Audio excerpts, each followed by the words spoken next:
పూజలలో మంత్రమే కాదు, జీవనంలో తంత్రం కూడా మన ఆధ్యాత్మిక జీవనంలో భాగం. ముగ్గు అనేది ఒక భాగం.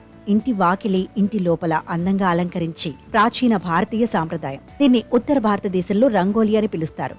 మామూలు పిండితో, పేడతో కల్లాపి చల్లిన నేలపై వీటిని పెడతారు. ఇవి ప్రతిరోజు పొద్దున్నే అలవాటుగా పెడతారు.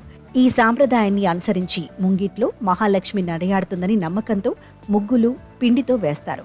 ఇంటి ముందు పేడ నీళ్లతో కల్లాపి చల్లి తడిగా ఉండగానే ఈ పిండితో ముగ్గులు వేస్తారు. గచ్చులు వేసిన ఇంటి వెలుపలి లోపలి భాగాలలో ముగ్గు రాళ్లను గాని శుద్ధ ముక్కలను గాని తడిపి వేస్తారు. ప్రతిదానికి ఒక శక్తి ఉందంటారు పండితులు. వారు చెబుతున్న విషయం ప్రకారం ముగ్గుకు గొప్ప శక్తి ఉంది. మన ముగ్గుల వెనుక సామాజిక, మానసిక, ఆరోగ్య, ఆధ్యాత్మిక లాభాలెన్నో ఉన్నాయి. నిత్యం ఇంటి ముందు, వెనక, తులసి మొక్క వద్ద దీపారాధన చేసే చోట ముగ్గు వేయాలి. ముగ్గు ధనధాన్యాలను, దైవశక్తులను ఇంట్లోకి ఆకర్షిస్తుంది.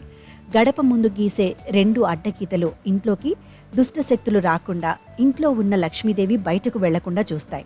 ఏ పూజలోనైనా దైవాన్ని ఉంచే పీట మీద మధ్యలో చిన్న ముగ్గు వేసి దానికి 4 వైపులా 2 గీతలను తప్పక గీస్తారు. దీన్ని అష్టదిగ్బంధనం అంటారు.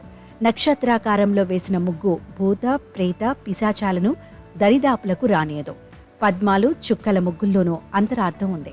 అవి కేవలం గీతలు కాదు, బలమైన యంత్రాలు. అందుకే ముగ్గును తొక్కకూడదు అనే నియమం పెట్టారు. తులసి మొక్క దగ్గర అష్టదళ పద్మం వేసి దీపారాధన చేస్తారు. యజ్ఞ యాగాల్లో, దైవ కార్యాల్లో 4 గీతలతో కూడిన ముగ్గులేస్తారు. వధూవరులు తొలిసారి భోజనం చేసే చోట లతలు, పుష్పాలు, తీగలతో కూడిన ముగ్గులేయాలి. దేవతా రూపాలను, శ్రీ, ఓం, స్వస్తి గుర్తులను ముగ్గులుగా వేయకూడదు. దేవాలయాల్లో ముగ్గులు వేస్తే రాబోయే జన్మలోనూ వైదవ్యం రాదని దేవీ భాగవతం, బ్రహ్మాండ పురాణాల కథనం. ధనుర్మాస ఆరంభం నుంచి ఉత్తరాయణ ప్రవేశం వరకు మహిళలు వాకిట్లో రంగవల్లులు తీర్చిదిద్దుతారు. అలాగని నడిచేందుకు చోటు లేకుండా వాకిలంతా ముగ్గులు పెట్టకూడదు. ఎక్కువ రోజులు ఉండాలని కృత్రిమ ముగ్గు పెట్టకూడదు. బియ్యపిండితోనే ముగ్గులేయాలి. దాన్ని చీమలు, పక్షులు తింటాయి కనుక భూతదయకు, పర్యావరణ పరిరక్షణకు చిహ్నం. ముగ్గు శుభ అశుభాలకు సంకేతం. ఇంటి ముందు ముగ్గు లేదంటే అశుభం జరిగిందని గుర్తు. ఇల్లిల్లు తిరిగి భిక్ష సేకరించే సాధు సన్యాసులు ముగ్గు లేని ఇంటికి వెళ్లేవారు కాదు. శ్రాద్ధ కర్మల సమయంలో ముగ్గు వేయరు. పూర్తయ్యాక అది మధ్యాహ్నమైనా సరే వెంటనే ముగ్గు వేస్తారు.